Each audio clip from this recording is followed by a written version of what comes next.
Un 45 tours, enfin, je dis 45 tours parce que je fais partie de la vieille génération. Bienvenue sur notre chaîne Icônes et Silences, là où les légendes brisent enfin leur silence. C'était le 2 mars 2025, une date qui restera gravée dans le marbre froid de la chanson française, le jour où le velours s'est déchiré. Herbert Léonard, l'homme qui a fait vibrer toute une génération avec l'hymne sensuel Pour le plaisir, a tiré sa révérence à l'âge de 80 ans. Mais alors que les hommages pleuvent et que les chaînes de télévision rediffusent en boucle ces années de gloire, une autre vérité, beaucoup plus sombre et poignante, commence à émerger des coulisses, une vérité que le chanteur a tenu à murmurer avant de partir pour son dernier voyage. Sous les lunettes teintées qu'il ne quittait jamais se cachait bien plus qu'un simple style de rocker. Il y avait les cicatrices d'un homme qui a trompé la mort non pas une, mais deux fois. Nous avons tous en tête l'image du séducteur, de la star au disque d'or qui semblait tout posséder. Pourtant, la réalité de ces derniers jours était tragiquement différente, loin des paillettes et du luxe que l'on imagine. C'est l'histoire d'un géant aux pieds d'argile qui, une fois les lumières éteintes, s'est retrouvé face à un système impitoyable. Comment une icône qui a vendu des millions d'albums peut-elle finir sa vie en s'inquiétant pour son lendemain, hantée par une retraite dérisoire de quelques centaines d'euros? Avant de nous quitter, Herbert Léonard a choisi de ne plus se taire. Il a levé le voile sur l'envers du décor, sur ces années de désert où le téléphone ne sonnait plus et sur le prix exorbitant qu'il a dû payer pour sa liberté. Il a laissé derrière lui des mots lourds de sens, non pas pour accuser, mais pour nous faire comprendre que la célébrité est une amante cruelle qui vous embrasse un jour et vous oublie le lendemain. Mais attention, la précarité financière n'était pas sa seule blessure, car dans les documents et les souvenirs qu'il laisse, Herbert a fait allusion à une erreur fatale, une décision prise dans l'ombre des années 80 qui a changé le cours de son destin et l'a privé d'une fortune colossale. Quelle était cette erreur de jugement qui l'a poursuivi jusqu'à la fin? C'est ce que nous allons découvrir ensemble, car pour comprendre la fin bouleversante de Herbert Léonard, il faut d'abord oser regarder là où les projecteurs ne vont jamais. Il faut remonter le temps, fermer les yeux et se laisser porter vers le début des années 80, une époque où la France avait soif de passion et de mélodies enivrantes. Et c'est dans ce décor effervescent que Herbert Léonard est devenu bien plus qu'un chanteur. Il s'est transformé en une véritable institution du romantisme à la française. Tout a basculé avec une chanson, un hymne qui allait définir toute sa carrière et coller à sa peau comme un tatouage indélébile, le monumental Pour le plaisir. Ce titre, né de sa collaboration magique avec Julien Lepers, n'a pas seulement grimpé dans les classements, il a littéralement explosé, s'écoulant à plus de 2,5 millions d'exemplaires et résonnant dans chaque foyer, chaque voiture et chaque bal populaire de l'Hexagone. À cet instant précis, Herbert n'était plus un simple artiste en quête de reconnaissance, il était devenu le chanteur de charme par excellence, celui dont la voix puissante, teintée de soul et de rhythm and blues, savait murmurer des mots d'amour avec une virilité rassurante qui faisait chavirer les cœurs.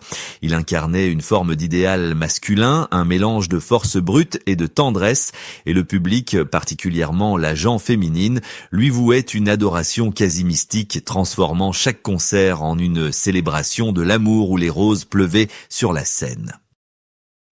Mais réduire Herbert Léonard à ce seul tube serait une erreur, car sa domination sur les ondes était totale, enchaînant les succès avec une régularité de métronome. On se souvient de la puissance vocale qu'il déployait sur Amoureux fou, ce duo mythique avec Julie Pietri qui a fait danser la France entière, ou encore de le générique culte de la série Château Vallon, intitulé Puissance et gloire, qui entrait chaque soir dans le salon des Français pour y graver sa voix de stentor. Il était partout, invité sur tous les plateaux de télévision, de Michel Drucker à Guy Lux, devenant le visage familier d'une réussite éclatante et d'une joie de vivre contagieuse. Pourtant, au milieu de cette euphorie et de ces tournées incessantes où l'adrénaline remplaçait le sommeil, il y avait une ironie mordante que peu de gens percevaient à l'époque.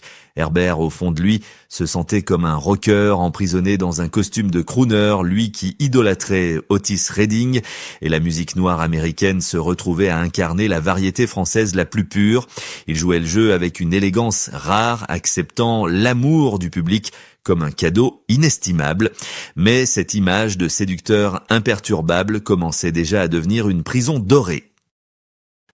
Sous les projecteurs aveuglants qui cachaient ses yeux derrière ses lunettes fumées, Herbert souriait, il chantait la gloire et la volupté, mais personne ne se doutait que ce triomphe éclatant dissimulait des failles anciennes, des blessures physiques et morales que le succès ne parvenait qu'à anesthésier temporairement.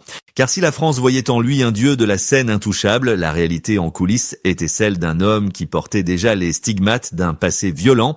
Et alors que les applaudissements tonnaient encore, les premières fissures de ce destin hors norme commençaient silencieusement à s'élargir, prêtes à révéler la face cachée de l'iceberg.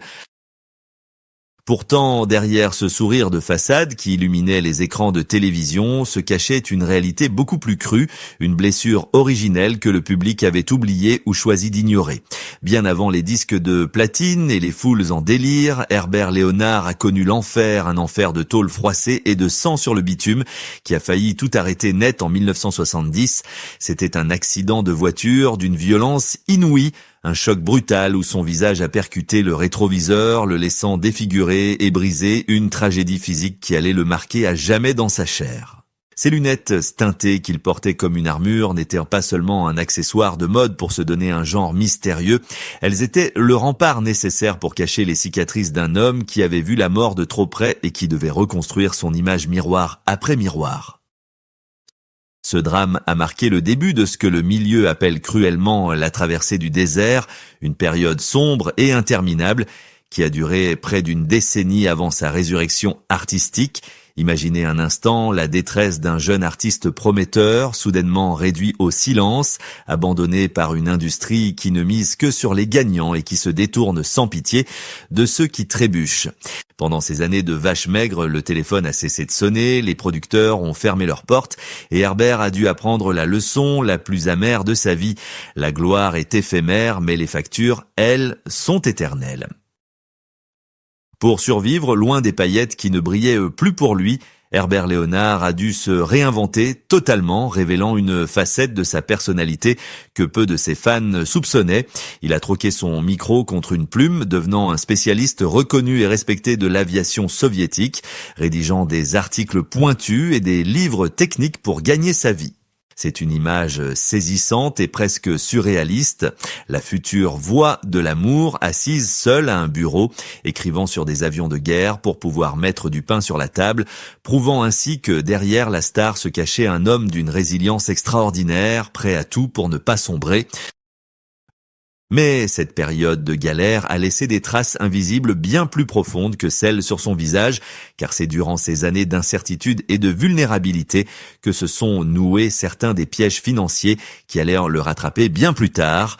Contraint d'accepter des conditions parfois défavorables pour revenir dans la lumière, il a navigué dans un système opaque où l'artiste est souvent le dernier servi, une machine à générer du profit dont on oublie l'humanité. Il a vu l'hypocrisie de ce milieu qui vous tourne le dos quand vous êtes à terre et qui revient vous flatter dès que le succès pointe à nouveau le bout de son nez, une rancœur sourde qu'il a gardée en lui, alimentant cette lucidité désabusée sur le show business. Alors qu'il pensait avoir payé son tribut au destin avec cet accident de jeunesse et ses années d'oubli, Herbert Léonard était loin de se douter que le sort n'en avait pas fini avec lui. Il avait survécu au fracas du métal et à l'indifférence des hommes, mais une menace bien plus insidieuse, silencieuse et terrifiante l'attendait au tournant de sa vieillesse. Ce qu'il allait affronter des années plus tard ne se jouerait pas sur une route nationale ni dans un bureau de producteur, mais dans la blancheur aseptisée d'une chambre d'hôpital, là où même sa voix puissante ne pourrait plus rien pour le sauver. C'était un matin de juin 2017, une journée qui semblait ordinaire jusqu'à ce que le souffle vienne à manquer, brutalement, irrévocablement, comme un coup de tonnerre dans un ciel serein. Une embolie pulmonaire massive a foudroyé le colosse, le précipitant aux portes de la mort plus violemment encore que son accident de jeunesse. Pour sauver ce qui pouvait encore l'être, les médecins n'ont eu d'autre choix que de le plonger dans un coma artificiel, un sommeil profond qui allait durer une éternité pour ses proches. 32 longs jours. 32 jours où le temps s'est suspendu, où la voix de velours s'est tue, ne laissant entendre que le bip monotone des machines qui le maintenaient en vie. Durant ce mois de silence forcé, alors que son corps luttait contre la faim, Herbert a traversé des territoires que nous redoutons tous, mais ce qu'il a rapporté de ce voyage est d'une honnêteté glaçante qui a secoué ceux qui croyaient aux contes de fées. Il l'a confié plus tard avec une lucidité terrifiante. Il n'a vu aucun tunnel lumineux, il n'a croisé aucun ange, il n'y a pas eu de lumière blanche apaisante pour l'accueillir. Il n'y avait que le noir, le néant absolu. Un vide sidéral et froid où la conscience s'éteint. Cette révélation a brisé le mythe romantique de la mort douce. Pour Herbert, c'était une bataille solitaire dans l'obscurité totale.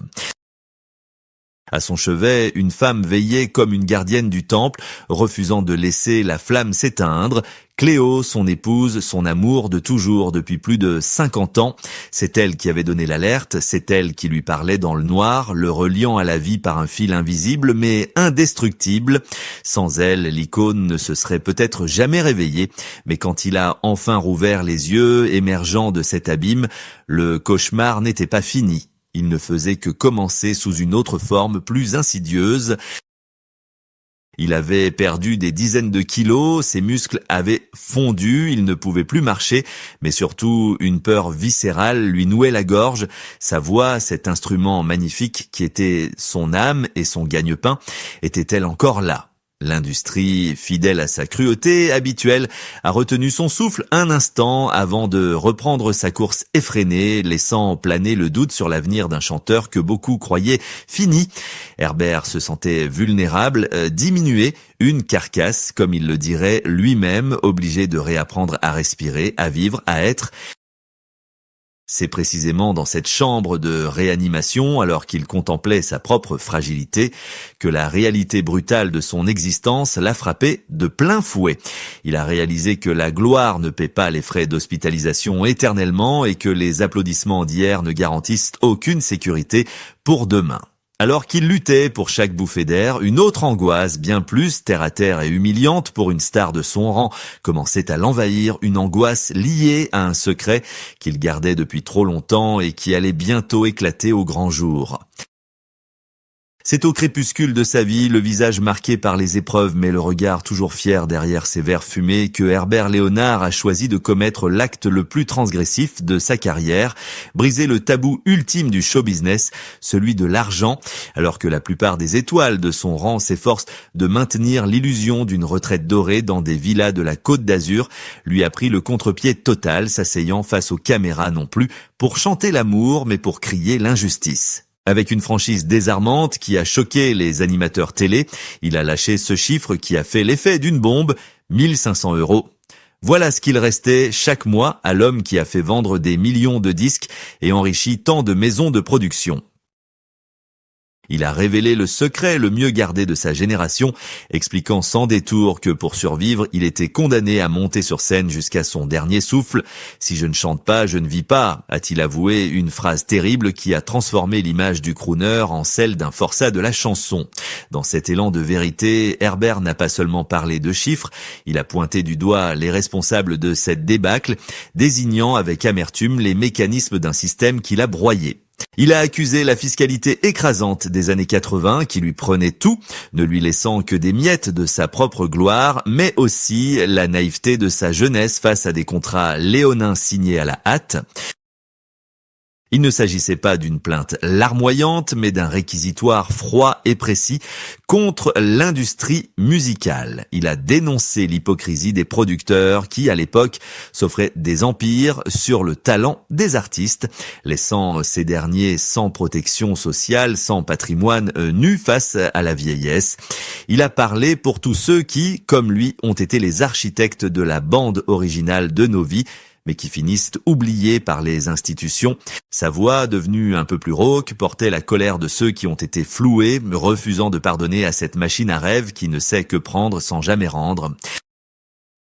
Même dans ses tout derniers instants, Herbert est resté cet homme sans filtre, n'hésitant pas à égratigner la jeune génération qu'il jugeait parfois irresponsable, comme lors de ses commentaires acerbes sur l'affaire Kenji Girac, prouvant qu'il avait gardé toute sa lucidité et son franc-parler. Il voulait que le public sache que derrière les paillettes de Pour le plaisir, il y avait un homme qui comptait ses sous pour remplir son frigo, brisant ainsi le miroir aux alouettes pour nous forcer à regarder la réalité en face.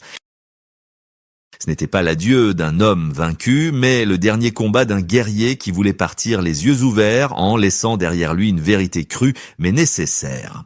Et alors que le silence définitif s'apprêtait à l'envelopper, Herbert Léonard nous a légué bien plus qu'une mise en garde financière.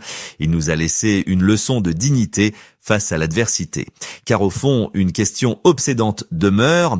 Que reste-t-il vraiment d'une idole quand la musique s'arrête et que la salle se vide pour la dernière fois ?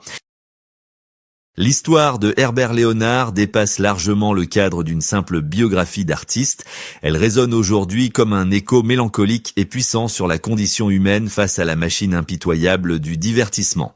Au-delà des mélodies qui ont bercé nos nuits et des refrains que nous connaissons tous par cœur, son parcours est un miroir tendu à notre propre société, une société qui adore fabriquer des idoles pour mieux les abandonner une fois que la lumière faiblit. Herbert n'était pas seulement la voix de Pour le plaisir, il était le symbole de tous ces artistes, célèbres ou anonymes, qui ont tout donné à leur art, sacrifiant leur jeunesse, leur santé et parfois leur avenir pour ne récolter à la fin que l'ingratitude d'un système amnésique. En brisant le silence sur sa précarité, il a posé des questions qui nous hantent désormais et qui méritent d'être entendues. Combien d'autres légendes vivent aujourd'hui dans l'ombre, comptant leurs pièces après nous avoir donné tant de richesses émotionnelles? Sommes-nous prêts à accepter que ceux qui nous ont fait rêver finissent leur vie dans l'angoisse du lendemain? Ce Mon secret financier qu'il a révélé n'était pas un aveu de faiblesse, mais un acte de résistance ultime, une façon de rappeler que derrière chaque disque d'or, il y a un être humain qui vieillit, qui souffre et qui mérite le respect bien après que les applaudissements se soient tus. Herbert Léonard est parti comme il a vécu, sans jamais courber l'échine, transformant ses cicatrices en médailles et ses épreuves en force. Il ne cherchait pas la pitié, il réclamait simplement la dignité, celle de pouvoir vieillir sans avoir peur, celle d'être reconnu pour l'homme qu'il était et non plus seulement pour l'image glacée du papier glacé. Sa voix s'est éteinte, mais son message continue de vibrer, nous invitant à regarder nos icônes avec plus d'humanité et de compassion. Aujourd'hui, alors que le rideau tombe définitivement sur cette vie hors du commun, il ne nous reste plus qu'à écouter le silence qu'il laisse derrière lui, un silence lourd de sens mais aussi apaisé. Le chanteur de charme a rejoint les étoiles, loin des factures, loin des contrats et loin des douleurs du corps. Il est enfin libre de chanter pour l'éternité, non plus par nécessité, mais uniquement pour le plaisir, le sien, cette fois. Adieu l'artiste, et merci d'avoir eu le courage de rester vrai jusqu'à la dernière note.